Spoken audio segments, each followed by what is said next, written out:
most clients that come in with an SME mindset, so in the aspect of, you could say, frugality, so they do want to be able to achieve so much, such as they may want to, in this case, you could say, for example, use paid ads on Facebook to get X amount of sales, or in this case, being able to start like an email campaign.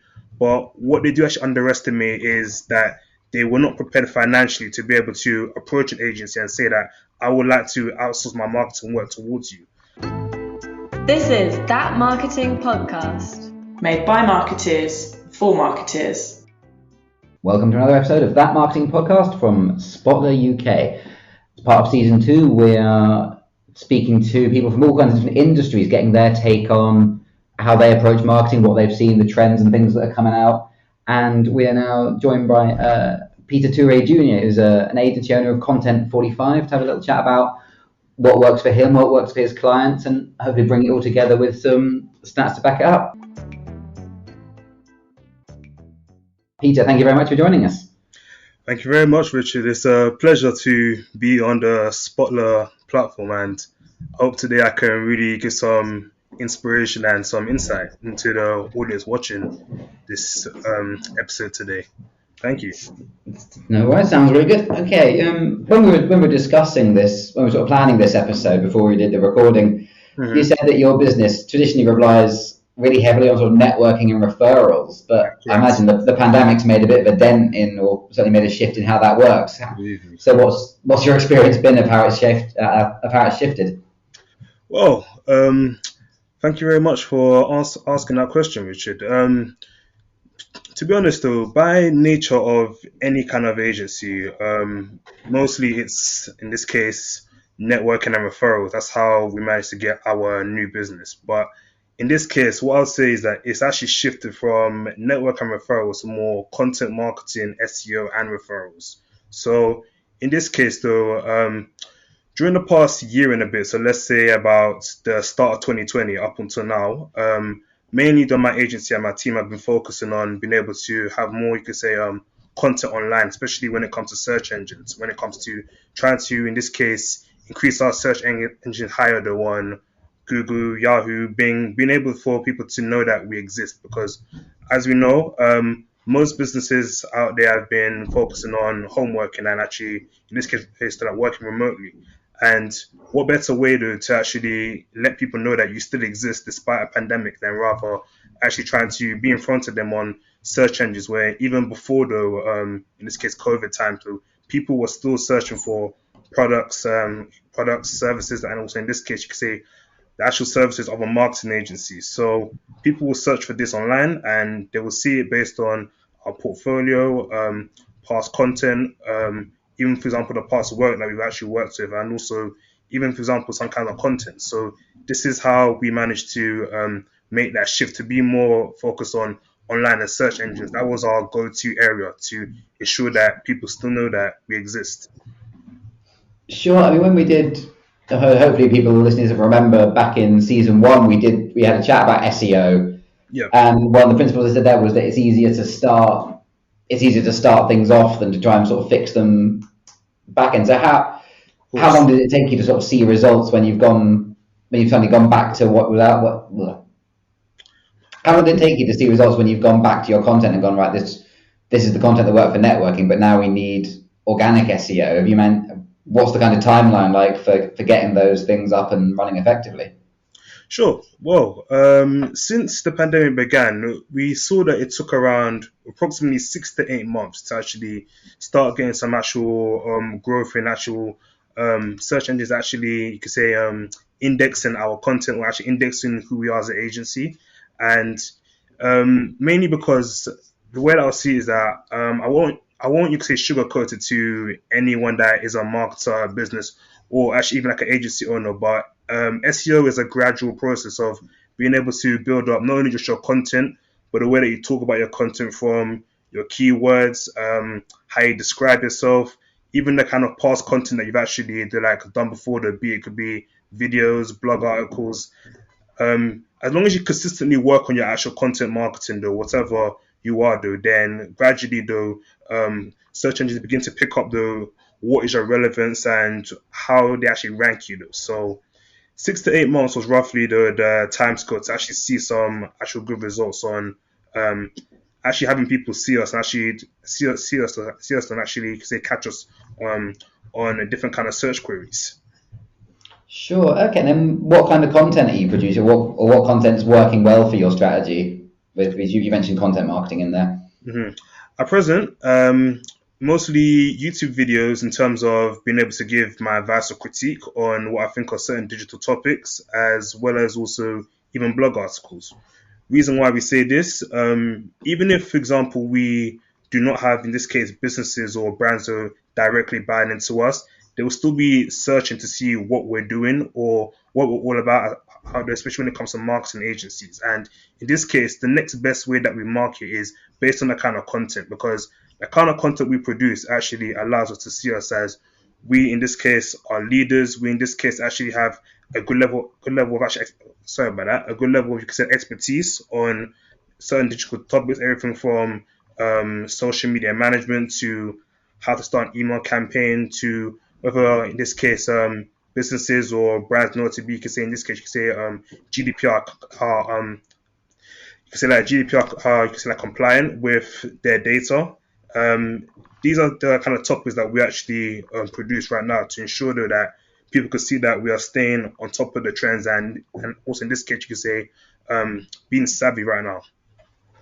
Sure, and especially when you get people engaging with the content that you're putting out there. When they do actually come to you and someone said, right, we don't know what we're doing marketing, we need to get some agency advice in here. Mm-hmm. When they come to you, is there often a disconnect between, they'll probably come to you thinking this is what we need help with, Mm-hmm. and then do you often sort of look at them and they actually no, you know what, you need to focus on this and that, or are people actually quite savvy about what they need, they just can't do it? Very good question, Richard. Well, when it comes to any kind of business or brand, when they do tend to inquire, there is a very big disconnect, and it's very often. Reason why, the way I see it is that, and the way that myself and my team have actually managed to, you could say, profile it is that um, clients and businesses have two types of, you could say, types of like profiles to them. So it's either that they come with the actual SME mindset, or they come with the all talk but little action mindset. And what I mean by this is most clients that come in with an SME mindset, so in the aspect of, you could say, frugality, so they do want to be able to achieve so much, such as they may want to, in this case, you could say, for example, use paid ads on Facebook to get X amount of sales, or in this case, being able to start like an email campaign. But what they do actually underestimate is that they were not prepared financially to be able to approach an agency and say that I would like to outsource my marketing work towards you. But also on the other hand, you do get the types of what I said, which are all talk and little action. Now, what I mean by this is that they pretty much, you could say, can sometimes sell us or even sell like other agencies, you could say, pipe dreams of their actual business goals, their marketing goals, or what they want to do. But they rarely commit in terms of working together though as an agency, because one thing I would advise is that any kind of business or brand that wants to work with an agency, they need to be prepared to commit. So just like how you would have a relationship such as like a marriage, you have a husband and wife, they were actually committing together to make it work. You have to see it as an agency and actual client relationship is almost like a marriage. You need to marry together and also work together to actually build this long-term goal that you're planning. Um, what I've seen right now is that when it comes to, in this case, sectors such as FMCGs, you've also got hospitalities and B2B. They will mostly need email marketing. And what I've also understood is that within the first 5 years of any business launching, about, in this case, you could say 65% of businesses actually use email and CRM. Reason why? Most of the time they're looking to, in this case, either acquire new customers, or in this case, you could say try to keep to that former customers and keep current customers. And what better way than, in this case, to actually have an email list and actually be able to communicate with, in this case, your actual own clientele base or like your own customer base. So usually when businesses come towards us, though, they may have an understanding or they may not have a stronger understanding. That's why they would approach us with our expertise. So this would be one of the examples. But also, on the other hand, though, many businesses such as professional services, so for example, people that are lawyers, people that are accountants, tech industry, and even, for example, influencers, they need more, you could say, paid ads as well as content marketing. But most of the time, they'll go on the basis of they want to just sell their service onto someone. And in this case, before that can happen, though, people need to, in this case, you could say, hey, like, for example, in this case, you could say, have that scope of how they can actually understand who they are as a person, as well as also what kind of content that they produce, because that also, in this case, is an actual marketing investment that they need to invest more into for long-term gain. And especially when it comes to these kind of industries at startup level, they may not understand it until eventually when they need to, in this case, sell on something that makes them profit. Then they understand that I need to invest in other things first to build trust, to build actually, like you say, a good sense of credibility first before I can actually convert my actual customers or my audience long term. Yeah, absolutely. I think that's when I follow a lot of sort of content marketing people on LinkedIn, things they say that, not content marketing, the ROI isn't weeks or months, it's probably more like years, because you just build up this body of, that these guys have been talking about. For example, if these guys have been talking about GDPR consistently for the last 3 years, Definitely. they've definitely got a handle on it. Anyone can publish one blog and then leave it, but if you keep sort of reviewing all the updates and the changes and the shifts and the case studies and the fines that do get handed out. Correct, yes. I mean, I suppose a sort of follow up to that question, I'm going to guess that it fits into those two profiles as well, but are there often channels where people think that they know what they're doing, it's just the implementation that they're handed with, or no, that's not a very good way of phrasing it, I'll start that again. Are there particular channels where people assume they know what they're doing, but they don't? I mean, SEO is probably the key one. It's one of those things that I think everyone feels like they understand, but when you dive into actual strategies, it's a lot more complicated than people initially think it is. Is that true? Mm-hmm. Well, yes, SEO though, most people, to be honest, SEO is almost like an alien term to some, you could say businesses. I mean, SEO usually people have an understanding of it when they do come across a digital marketer, when they do come across an agency, but they may not know in this case how to actually do it. That's why sometimes if they do understand its value, then they will go to an SEO agency. However, or shall I say, two other channels in which people think that they know it all, but there's, you could say, for example, scope for them to improve would be back to what I was saying about email and CRM, and even, for example, in this case, you could say social media. Now, what I mean by this is that when it comes to email and CRM, this has been around for decades. So let's say even, for example, more than 50 years. And what people don't understand is that for you to, in this case, have like in this case, you could say good email campaigns that actually get results. It usually is a blend between creative as well as being direct. And what I mean by this is that it's a blend between how to craft a good email template versus how to write contextually for your audience. And in this case, this is why one of the skills that I would highly recommend when it comes to, in this case, running an agency or even doing any digital campaign is being able to copyright. Now, copyright, we're not talking about the actual protection for, you could say, brands or even, for example, creative work. We're talking more about simply how to write.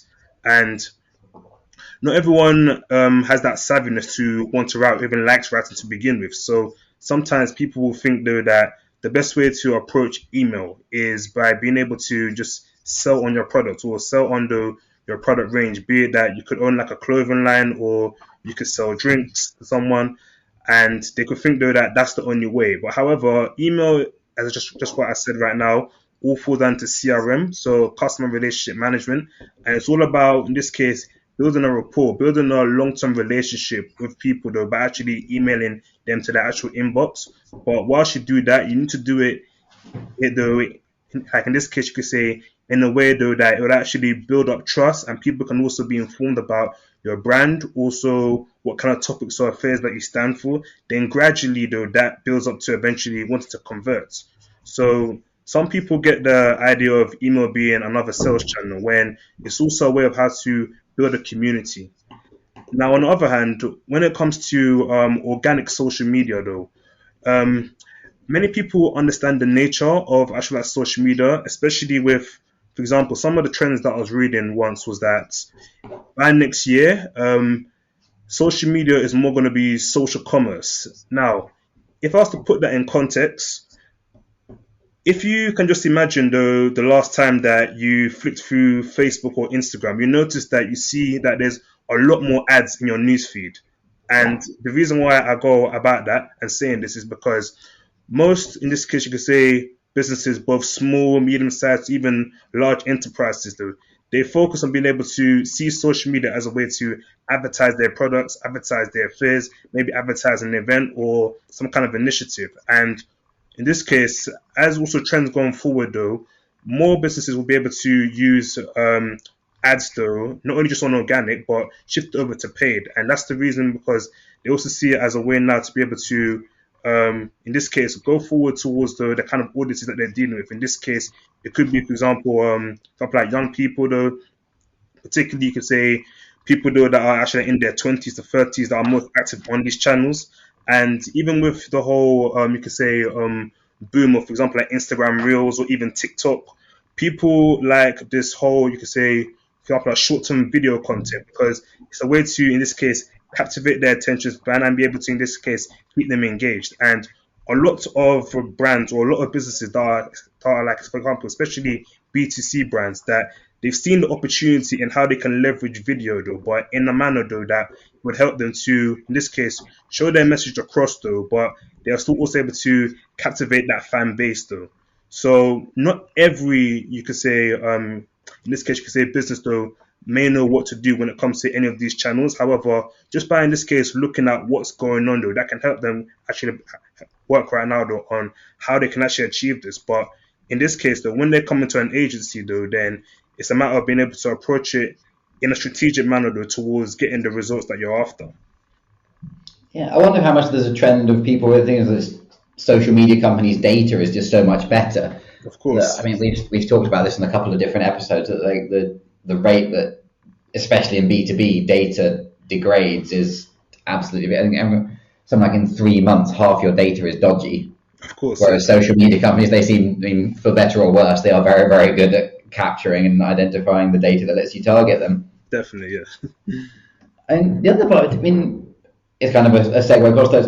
Do you think copywriting for email, copywriting for content, and copywriting for social are separate skills, or is that something that's not worth worrying about?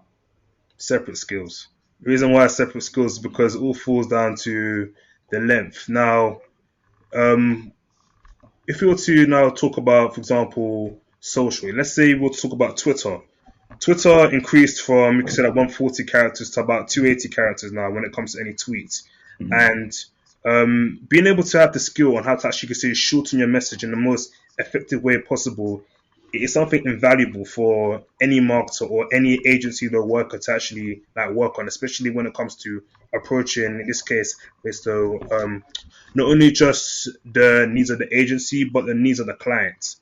And being able to master both long and short form copy is what would actually make you stand out, but it's make you stand out in the way that you know how to use words in a clever way to actually make someone take action. So obviously, if you were to throw in a bit of jargon, for example, like marketing jargon, so we have something called CTAs, so call to actions. Mm-hmm. Now, being able to have copywriting though that actually helps people take action, it means that you've actually gotten right now into that person's psyche to say, I would like to know more further about this brand or about this topic, but in a way though that it actually converts profitably for that person. But on the other hand, when it comes to, for example, LinkedIn allows you to actually have the, you can say, like much more longer form content. Reason why is because if we look at the audience on LinkedIn, it is mostly people that are obviously like B2B professionals, business owners, corporations, social enterprises. These kind of people are actually much more open to read much more longer form copy, especially if it's relating to, in this case, one or two of their needs right now for their industry. So you can say all in all though, mastering short and long form the writing right now, especially when it comes to copy though, it actually makes you to stand out, especially when it comes to any kind of marketing channel. Yeah, I've noticed a pattern when I'm on LinkedIn at the moment. When you see a post that says "see more," I Yes. seem what seems to keep happening to me is that I'll skim what's above the fold or above the click, whatever you want to call it, Mm-hmm. and I'll sort of keep scrolling past, and then it takes a couple of seconds for my brain to click and go, "Oh, actually, no, that was interesting," and I scroll back up, and then click read more. So I don't know what point you can take from that about attention. Like you don't have to hit someone with the value straight away. You've just got to grab their attention, but you might have a little bit more time, and or possibly that's just me. I don't know. I don't know if you've come across anyone else do that. I understand. Yeah. Yeah. The other thing with social is that polls on LinkedIn seem to have they seem to have a huge resurgence. Then now they seem to be dying off again. Like Mm-hmm. there was one point where every other post on my dashboard was a poll. And what do you think is behind that? Are they just forgetting? Are they just forgetting that single click engagement, or are they actually leading into something deeper? Do you think? Getting into something deeper, I mean, because by looking at the nature of a poll in general, it's simply to collect insights from, in this case, people's opinions to a certain kind of question, a certain kind of topic, and obviously poll questions give a series of answers for people to choose. And based on the actual advertisers, you could say goal or mind, it's a way for them to actually be able to peek the what is interesting and what actually can help them with their own marketing. Because at the end of the day, if an actual advertiser does advertise on LinkedIn, though, then see all of that data. All of that data is going back to their marketing department to help, in this case, improve their products or improve their service. So, in this case, polls are more, you could say, intellectual way of how to, in this case, gather people's views and responses, though. But it also helps the business profitably. And what better way, though, than to do it on LinkedIn, where most likely you'll get very straightforward, serious answers, especially in that environment that we actually are in when it comes to LinkedIn. Yeah, I suppose you brought a question down to yes or no. Then you get a. It does seem to wipe out the debate quite a few. There's been quite a few polls I've seen like, yes, I sort of agree with it, but also no. And then I suppose maybe that's deliberate, and then that you by deliberately reducing a complex topic to a yes no, you're encouraging people to also comment, and that's extra engagement that you then follow up on. So maybe there's multiple layers going on there. Definitely, definitely, Richard. Right. Okay. I mean, closing thought. I think we've done a really quick canter through loads of different things for marketers to think about. I mean, when you sort of take a step back and look at all the different clients you've served, how much marketing advice is largely the same for all industries? Is most of it transferable, or is it really? Are we at the stage where marketing is very, very industry niche specific? Do you think? Well, pointing back to what I mentioned about mastering contextual writing, that's something that is universal to any kind of marketing channel, anything from social media, content marketing, SEO, paid ads, email. All of it requires some form of text. As soon as someone decides to, in this case, take their time to actually engage with that channel to find out though how it could be, in this case, how it could be, you could say, of good value to them.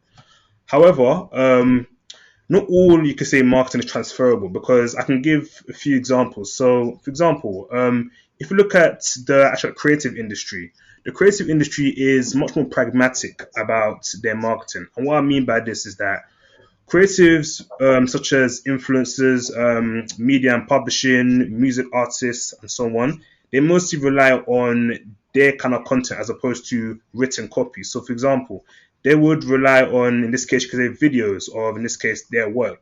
Or they will rely on, for example, things like podcasts, like this one that we're on right now. Or even on the basis of actually like relying on logos or their work. So something much more visual that would take time out of the actual like mentally also take time out of their skills, out of their actual concepts that they actually put from pen to pad. And pen to pad, when from pen to pad, then either do like pen to software. So that's what they use that's all what they use when it comes to, in this case, how to market. Also, when it comes to, for example, law firms and the legal sector, they rely on information and case studies, as this is actually key content for them, because when it comes to, in this case, the legal sector relies on information such as PDFs, white papers, and actual cases that they've actually won in the past. In this case, it could be, for example, like commercial law. It could be, for example, environmental law. Any, you could say, law case that has been won, though. That's their marketing asset that they actually portray on digital to actually get more clients to come onto them to hire them as a lawyer in this case. And finally, if we look at real estate relies on not only just videos and pictures of how good a property is, be it that it could be commercial or in this case, it could be residential, but we're also talking about the factual stats of the actual place. We're talking about, for example, demographics, for example, like what kind of location, and even, for example, like psychographic information, as this is all what sells. Because after, in this case, someone looks at a property, be it that you could look at a house in Kent versus a house in central London, though, people will need to look at their own lifestyle. So some people need to look at, for example, can I drive there? Can I park my car there? Can I walk towards the train station though? Can I go, for example, like grab a bite to eat though? Can I be able to go relax at a spa? They'll look at their lifestyle after they look at the property, and this is all what markets, especially even online though, for them to actually take a decision on whether they want a view or not. So in this case, Richard, all in all though, there are like different kind of laws and principles when you look deep into an industry with how like marketing actually applies.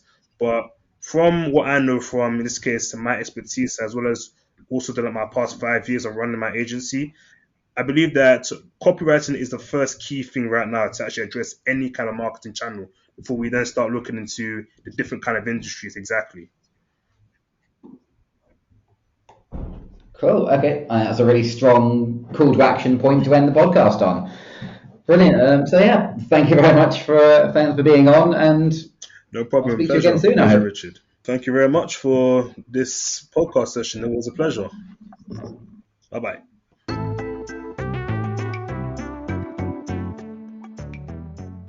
Thank you for joining us for another episode of That Marketing Podcast. You clearly have wonderful taste. We hope you found the content useful and enjoyed it. We'd love you to subscribe wherever it is you're listening to us. Maybe leave us a review if you can think of a topic that you'd like us to cover, or even if you fancy coming on the podcast and sharing your own experience on a particular topic. You can reach us at marketingteam@spotler.co.uk. Thanks once again, and happy marketing.